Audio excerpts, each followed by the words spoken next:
do? What are we gonna do? Like a 3, 2, 1 here? Yeah, we'll do a 3, 2, 1. 3, 2. Or do you have it up? Yeah, I have it up. 3, 2, 1, go. They're always on the side of bombing, but that's not what we do at this show here. We debunk that kind of shit. We bring on people like Danny Haifong to do it. Danny, any last thing you'd like to say? So I think people got the message that the people that the Uyghurs in the United States, the Uyghur Congress, they're all funded by people in the pocket of the military-industrial complex. I know that. Now, I don't know exactly what's going on in China, but I know that. Can I pause? And What'd you just say? I know that if someone uses the Uyghurs as a reason to ramp up... US. Did you pause? Yeah, I paused it. He said the Uyghurs in the U.S. are funded by the U.S. military-industrial complex. Okay, so he's saying that Uyghurs in the U.S. that are trying to draw attention to the literal genocide happening in China are just, it's the military-industrial complex trying to start a hot war with China, which is really absurd. Really? Okay, that's what he's saying. So he's saying that my understanding of the Uyghur genocide is that the Chinese don't like the fact that there's this religious sect, starting shit in their provinces, right? Yep. So they're rounding them up and saying, no, we're an atheistic nation, basically. Yep. No religion. Forced assimilation into whatever they consider their culture. Yes. They play John Lennon. Imagine no religion as they round them up and take them to the fucking concentration camp. Yeah. But no, that's a conspiracy. Okay. Right. That's a conspiracy. So, but he's saying it's not real, and that they're trying. He used very careful language. He said, "I don't know what's happening in China, but I do know the people drawing attention to it are all funded by the U.S. military-industrial complex." Right, because they want to start a war. Right, which is ridiculous. No one wants to start a hot war with China. That's not a thing. That's not a thing. Okay. Yes, I mean we would like to resolve the conflict because we're all a bunch of bleeding heart Americans. We don't want to know that, we don't want to know that there's a genocide going on in China, especially when fucking half our shit is made in China. It's all conspiracy, Adam. It's all conspiracy. But anyway, let's continue. 3, 2, 1, go. Cold War or some kind of they care more about the Uyghurs than they do about the people in their own goddamn country. They're full of shit. All right, Danny, anything else you'd like to say before we say goodbye? Sure. So, I mean, there are a couple of points that I think are important to note. Is that the United States always seems to be concerned about human rights when the concern isn't really valid. I mean, even if you read Adrian Zenz, for example, read his studies on forced birth control, for example, you see many different citations that lead directly to sources which actually give you a more rosy picture of what's happening in Xinjiang. For example, that the population in Xinjiang, the Uyghur population, has actually risen 25%. It's a very strange genocide, right? Most genocides have reductions in population and huge migrations, right, of people out of the... Well, you're laughing. I paused. I don't know anything about the Uyghur genocide aside from what I've heard and read in like a few articles, but not, I mean, I haven't really dug into it very deeply. So have you read anything on it? I mean, Scott Adams talks about it all the time. But Scott Adams is an unreliable protagonist on anything to do with China because Scott Adams, if you don't know, his stepson was killed by a fentanyl overdose, and most of the fentanyl that gets into the United States is from China. So Scott Adams is on a personal mission to...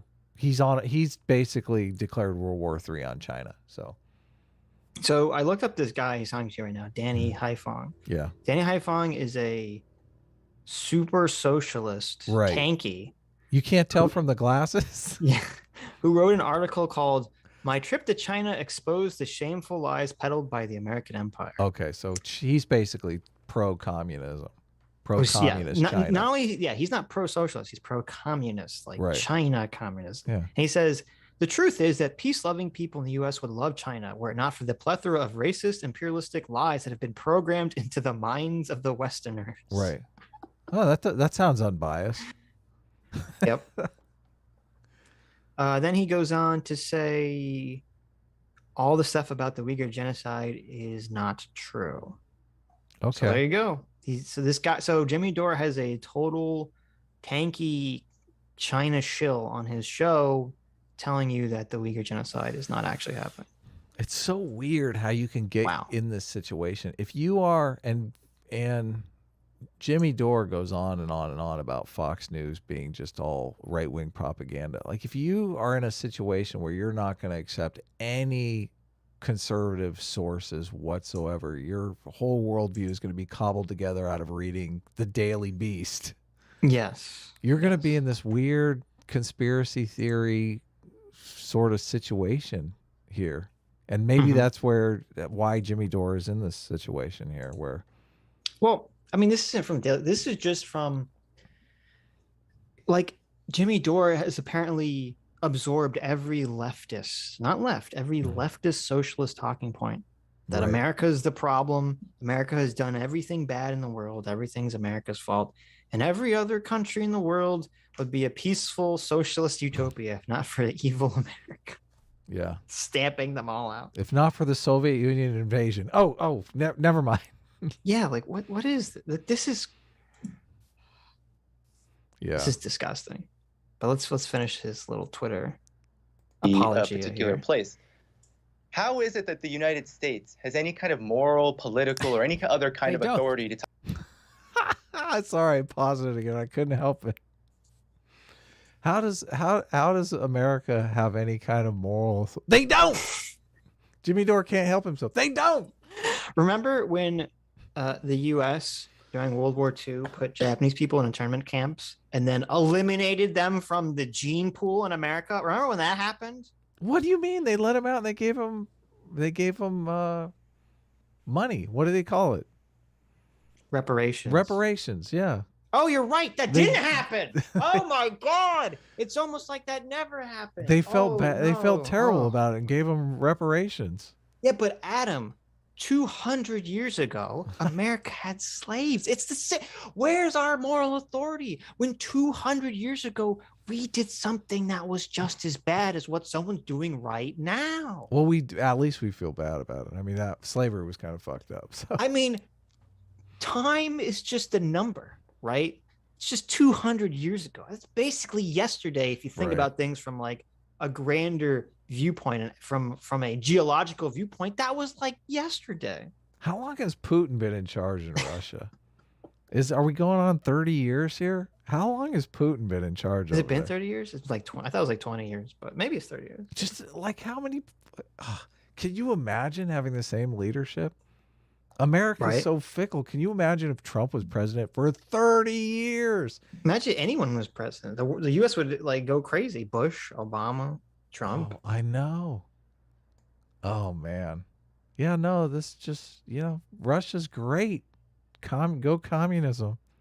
I mean, you have you're talking about China too. Like, I know. Can you even vote against the ruling party? Is there an alternative? There's no. Is that even an option? There's not.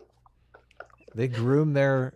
Where's America's moral authority, Adam? They groom because their China's successors. rounding up people and putting them in a Holocaust camp and raping their wives to eliminate their DNA from the gene pool. Where's America's moral authority? I want to dig in on that because now I'm worried we're reading right-wing sources that are giving us...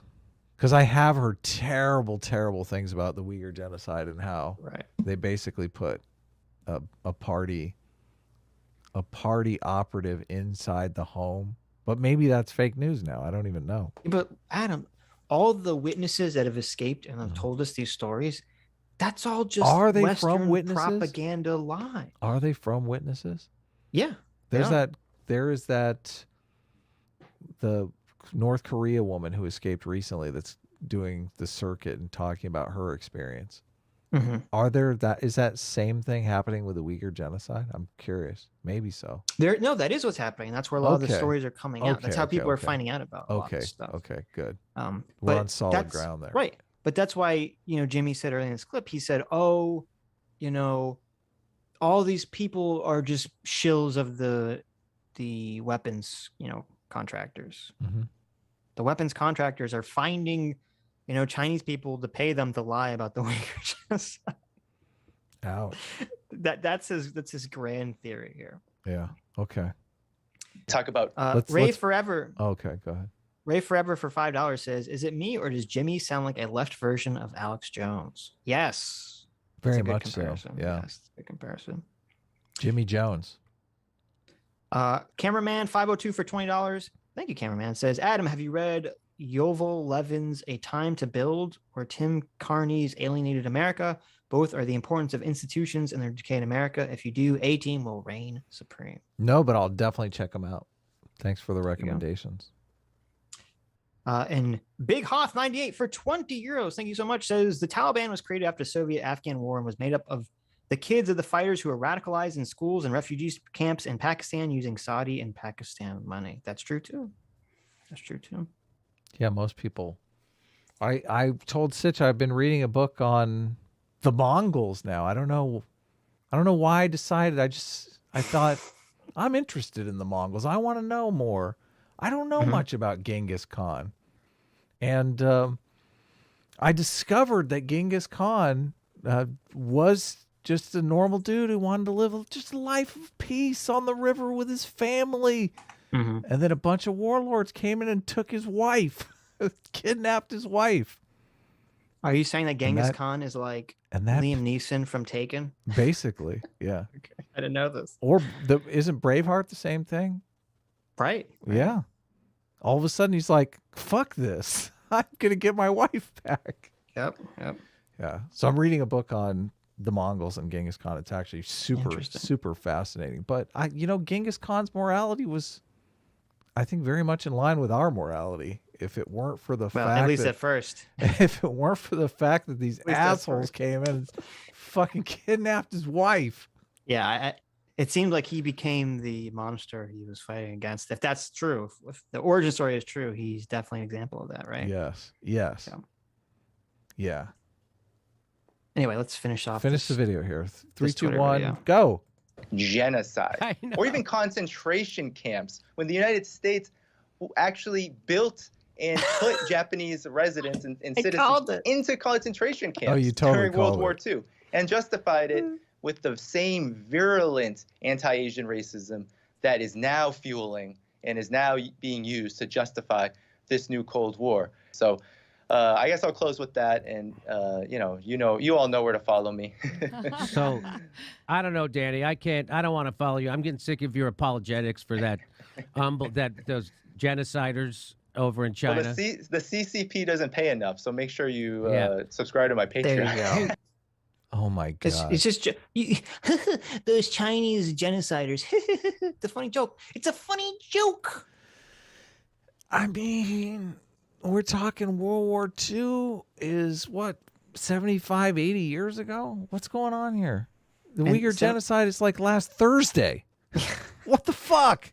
Not only was it 70 years ago, but also, as we talked about, America didn't do anything remotely as awful that China's doing right now as the Uyghurs. Yeah. And it's not even comparable.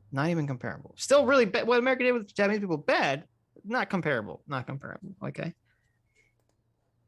Jesus, Jim. So I didn't know this. I'm learning all sorts of things. Jimmy Dore, denier of the Uyghur genocide. Is he like a full-blown tanky? Is he like a big I'm not Russia, sure. China supporter? I should have asked him. I just had dinner with him and I didn't have a chance. Well, see, because now I'm wondering, because I think part of the reason he got a lot of cred with people on the right is because he was always poo-pooing the Russia-Trump connection narrative thing. Mm-hmm. And now I'm wondering, was he only poo-pooing that because he's a tanky? So maybe he had come to the right conclusion, but for the wrong motivation. And maybe that's why people started to give him a benefit of the doubt here. Interesting.